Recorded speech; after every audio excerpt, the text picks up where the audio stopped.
Well, it's New Year's Eve, and I already heard the first firecracker or bomb or whatever it was go off around 5 or 4:30, I guess. So get ready for a night. But for us as Catholic Christians, this is so much more. We already have begun the new church year. That starts with the first Sunday of Advent. So although all of society is celebrating New Year's Day, for us, we already began that as a church. And so we do celebrate New Year's Day also. But this is really a strange feast day, kind of a hodgepodge. When I grew up as a child, this was simply called the circumcision of the Lord. Explain that one to your kids, okay? The circumcision of the Lord. That was this feast day, today and tomorrow. It's also the octave of Christmas. And there's only 2 times that we celebrate octaves in the church year. One is the octave of Christmas, and the other is the octave of Easter. And I think that's really appropriate, the entrance of Jesus into the world and the exit through the death and resurrection. But for 8 days, we celebrate Christmas. It doesn't end the season until January 6th, but we celebrate for 8 days because how could you contain the joy and the power and the glory of Easter? All that means, that redemption came into the world through the person of Jesus, the Word of God made flesh. It's extraordinary. But it was, I'm going to say in the 70s maybe, that we began to call this the Feast of Mary, the Mother of God. And I remember when it happened that we heard that naming of the feast day, today and tomorrow, Mary, Mother of God. Quite a title, but we said it all the time in Hail Mary, full of grace, the Lord is with you. We always say, Holy Mary, Mother of God. We've said that for all my life, for many, hundreds of years, I'm sure. So we celebrate that. But also, I think it was in 1965 that we were told that we were celebrating on this day World Day of Peace. Although I just saw in the books yesterday said you may not celebrate a votive Mass of peace, although I did it for many years, and it's to preserve this feast of Mary, the Mother of God. But I do think that it is so appropriate to pray for peace in a special way today and tomorrow as we celebrate the entrance of the Prince of Peace into our lives, and through Mary, the Mother of God, brought him to us. But with all these different things that we celebrate, and with all of the significance of New Year's Eve and New Year's Day, and it really is a big thing for most people throughout the world, but particularly in this country. I mean, all the hullabaloo that will happen tonight until the countdown at midnight, it's a big thing for us. And the idea of making promises and resolutions for the new year, that's a big thing for us. But at the same time, this is very simple, this celebration. After we hear about the shepherds and the joy and the glory of Christmas, it says that 8 days later, Mary and Joseph brought Jesus to the temple. They brought Jesus to the temple to present him to the Lord. They brought Jesus to the temple to circumcise him and to make that deep commitment that the Jews made to God, that through the circumcision they were dedicating their whole life to God. And I can't think of a better way to begin the year than to have that kind of a dedication in our lives.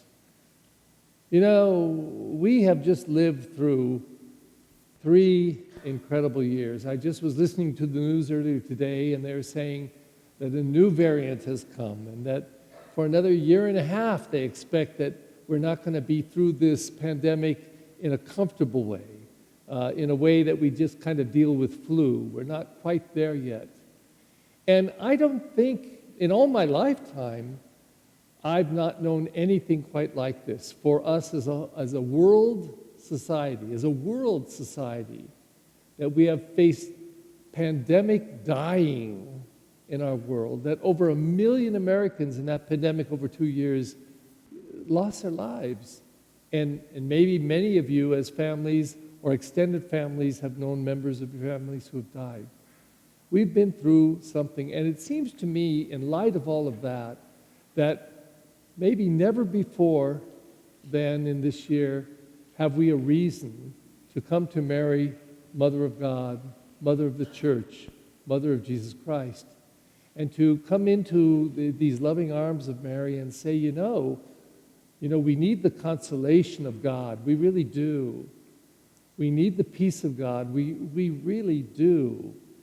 And we need to really believe that somehow being church, being a family of faith, being a communion of love, with all of our sinfulness, all our imperfections, that as we come together and we celebrate these things that we hold dear in our lives, that somehow, God, you are carrying us through all of this and bringing us to new life.